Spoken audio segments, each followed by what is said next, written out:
Alright, guys, we're back. We're going to go ahead and do the assembly video on the Canik TP9SFX real quick.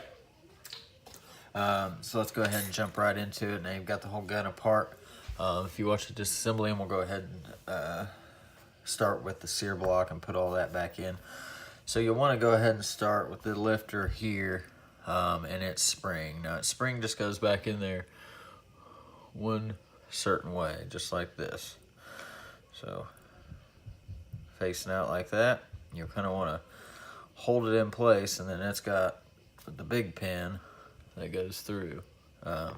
So now it's kind of a pain to get down in there, so it's something you'll work with, but start with your ejector facing towards the rear, and just kind of, what you have to do is just kind of push it down in there and keep it lined up with this other finger. Now you'll have to, I think I found it easier if I push down on the spring, keep this hand, my thumb in here to keep that spring, because you're gonna have to put some force down to force that spring where it needs to go.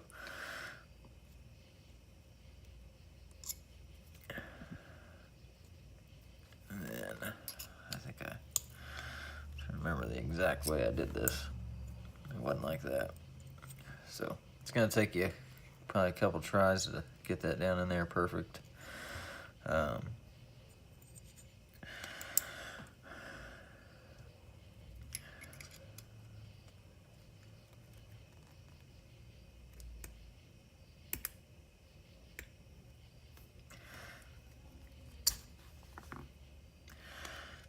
So, got most part down in there. Gotta push it down with your finger when you get it down in there, line it up, and then just put your spring through, or your pin through.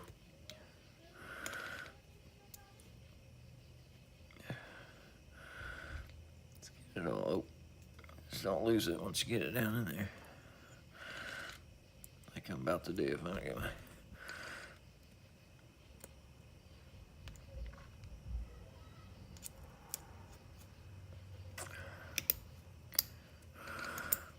there we go. So got that in there. See the spring orientation. You got the bottom of that spring that came down and up. It's going right into there. I don't know how well it can be seen, and then the top of the spring. So you should be able to move it forward like that. And then the next, for the actual sear, what you want to use is slave pins. Now I use slave pins. I can't remember if I showed in the disassembly video what I use for them.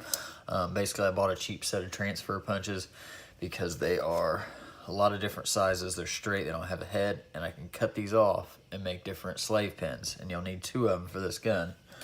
Now you don't need a slave pin to put the sear back in, but it helps. So it definitely does help. So when you put this back in, you the long end of the spring, you got basically 2 sides. You got a short end and a long end, and then your bottom of the sear. So you want to push the long end up into the sear, and then either use your slave pin and just stick it through to get it captured, and that'll hold it. Crap. Can't have it sideways when you do it.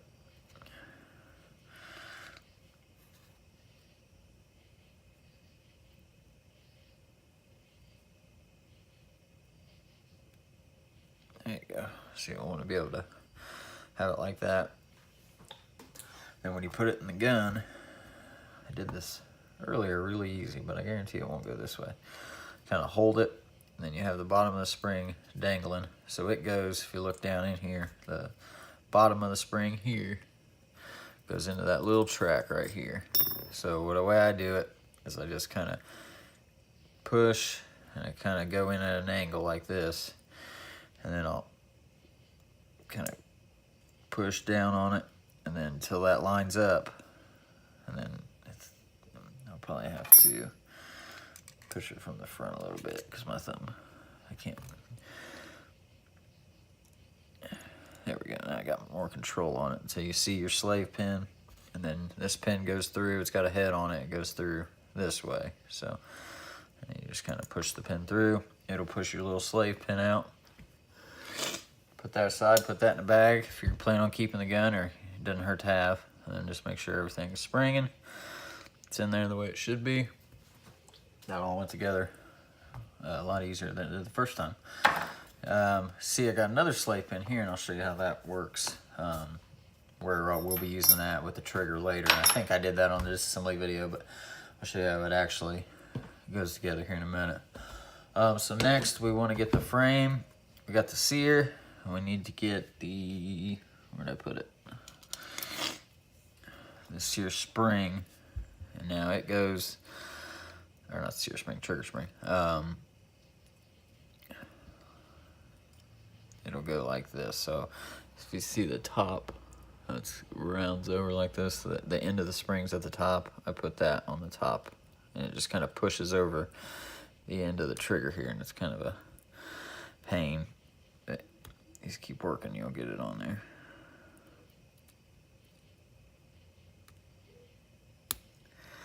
Like that, and then it'll hook on the sear, but we'll do that here in a minute. So what we'll do is use that slave pin I was talking about. So you'll grab your locking block, your slide lock, and your trigger, and you'll put the trigger up in here like this, the slide lock in front of it but behind the locking block, and then put the slave pin in through here. So the slave pin basically holds everything together when you're putting it back together. So trying to put all three of these together, slide it down in the gun, and keep the tension spring for the slide lock. Oh, helps if you put the slide lock in the right way. See what I did? Helps keep that all together, because trying to fumble with that and drive wherever the pin went. Wow.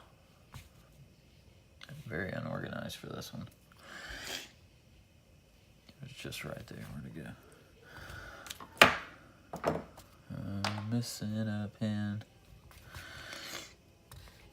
Oh, it's right here. And then trying to drive this pin together while keeping all three of these things lined up, it's almost impossible. So use a slave pin. So that's what I did with the transfer punches. Go ahead and line these all back up. If you ever plan on working on guns a lot, you'll run in and find out how important slave pins will be. Just get it all lined up to where you could push the pin all the way through if you had to. And you just want to make them long enough to where it doesn't stick out on the sides.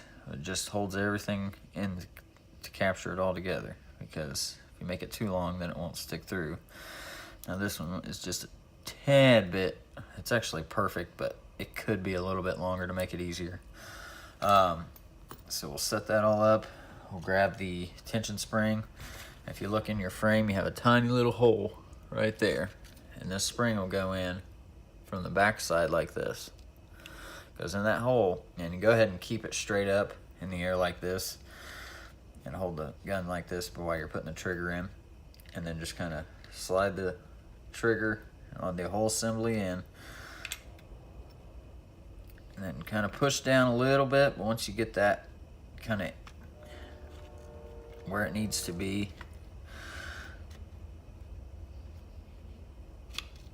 you can start to push that pin or the spring down,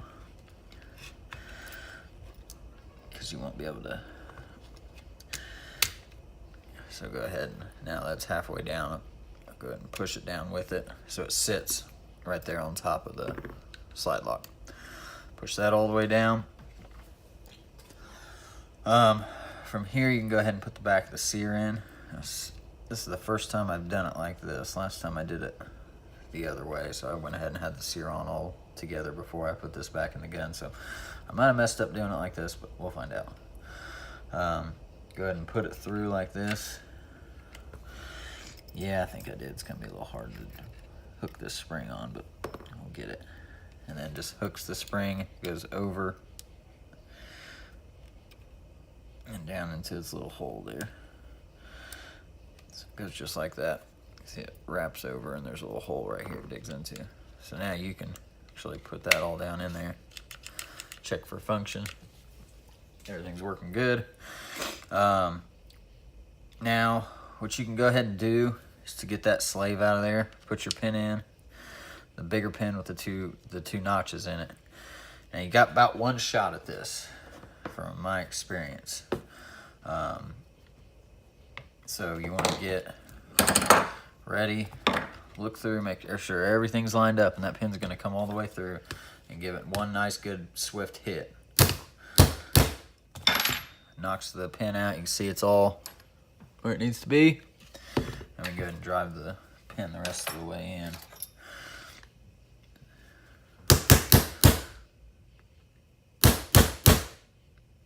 And tap it flush. So that's through. I don't have to worry about that. I might go a little bit farther on that side. Put the slave right there next to it. Okay, so then we'll put the worst part back in, which would be your takedown lever. Basically, you have what activates the takedown lever and what hits the slide. It goes in with the lip facing towards the front of the gun. You go ahead and put it in like this, push it down, and you can push down on it until you see the holes lined up, and then and put that in. So now it kind of captures it. You got a hole there. Then your other side of sure we're putting it on the right way here. Yeah, just like that. Goes on. Sure you're holding it here and just kind of push it over. And now you gotta drive that pin back through. So this is the part of the gun I don't like. I really don't like that. And I'm not gonna say that I know the easiest way. Maybe there's a way that you can take that pin out without putting a dent in the side of the gun here. And I don't know it. I've never seen one do that. And I think it's kind of odd. So if somebody knows the right way to get that out without putting the dent in, because I've seen either way you drive the pin up or down, you're gonna put a little mark in the frame here. That's okay, because I plan on keeping it. Anybody else that's gonna get it's gonna have to use that, to get it apart. So, so that's all back together. The frame's almost done, and we'll go ahead and drive this pin back through. Just be careful. You've seen the disassembly video, you know what I did wrong, and I'll remember that. So, I don't have my little thing set up on my new bench. I'll go ahead and attempt to drive this pin in.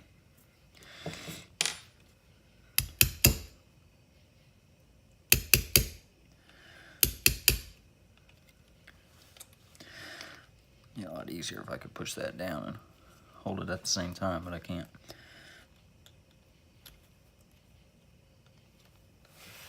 Put it up against my...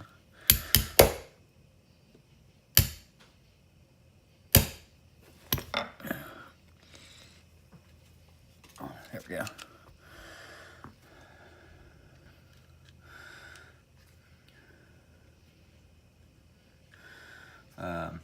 Just don't do it.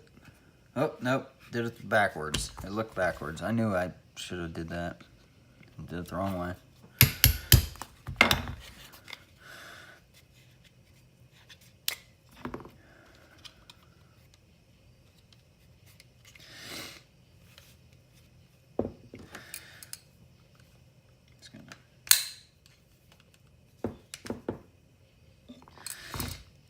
I had it in upside down.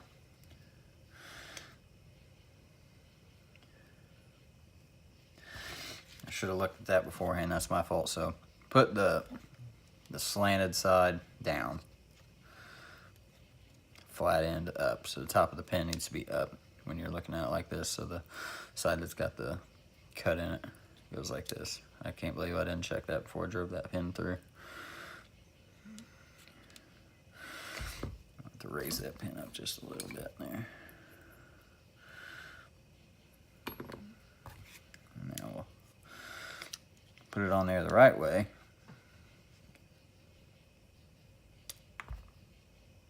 Don't lose that pin. There we go.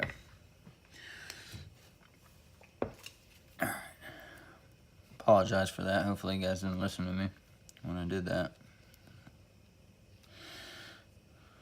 I'll just attempt to get the little pin in there. That's why I like putting it in beforehand, so it was already part way in there.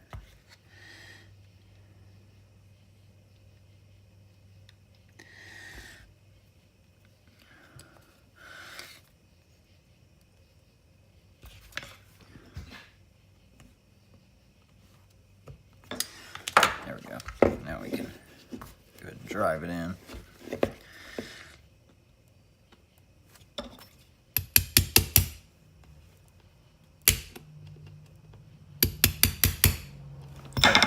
Okay, so that's on there the right way. Alright, so frame is almost complete. You got one more pin to push through right here, which is... Oh, hopefully I didn't get them mixed up here.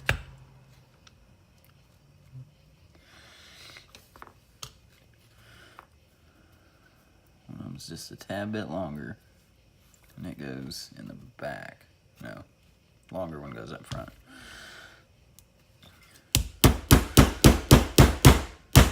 Luckily, they're the same size, so I didn't remember.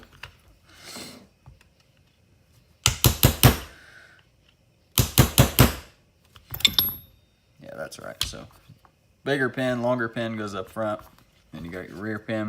You probably have to look through there, make sure the holes lined up, but this gun goes together, back together pretty darn easy.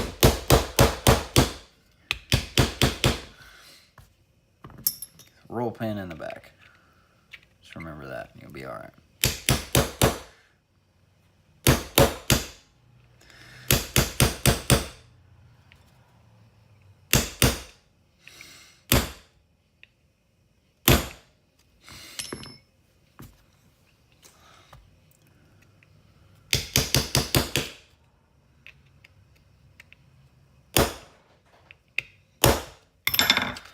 Alright, so we're good there. Frame is complete and back together.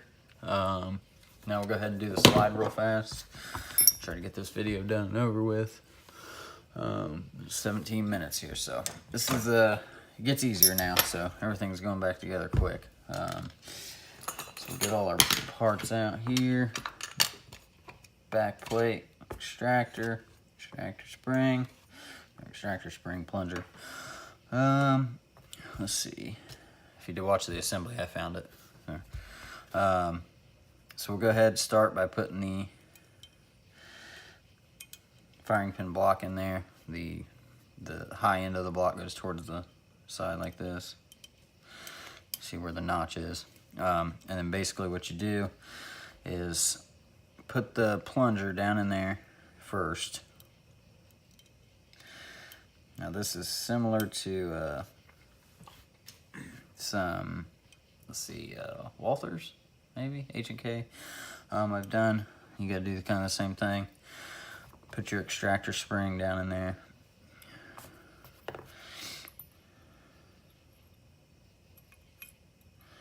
Just put it on like that, and then what you want to do is push down on the firing pin block, put the extractor in, and then get that end of the spring lined up. You'll want it to, this I'll fumble with for a second here to get it perfect. But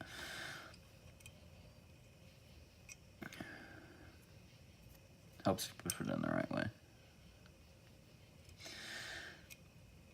So what I'm going to do is just get it all lined up, and then I'm going to take my punch and I'm going to push down on this, and then now I can push down on the,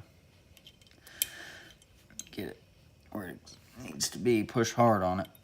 And sometimes you have to put a punch in there and line everything back up until the button pops up. And now you know the extractor is captured.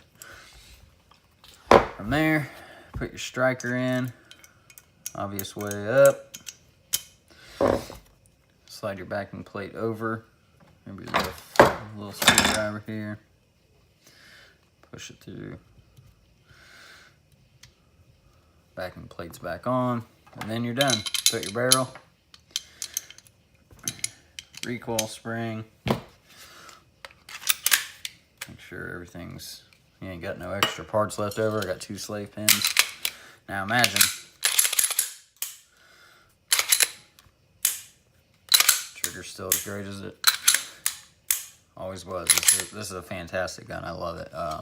It's a couple little quirks with the teardown I don't like. Like I said, I don't know everything. So if you guys know how to do that a different way, an easier way without marring the gun, let me know, because I think it's kind of a dumb design. So that's it. I hope you all for watching. You know, subscribe. I'm gonna be making more videos. Hopefully get something in different next week. If you want a disassembly video of a certain gun, let me know in the comments. I'll try to pick it up. You know, I buy and trade all day. You know, so I'm always looking for different guns and different disassembly videos. And I know I don't have a lot, so there's plenty out there I can do. If you don't, you know, find another one, you like the way my videos are, you know, let me know. So we'll see you next time on the shooting table. Hope you guys enjoyed. That's it. You guys have a good night. Thank you.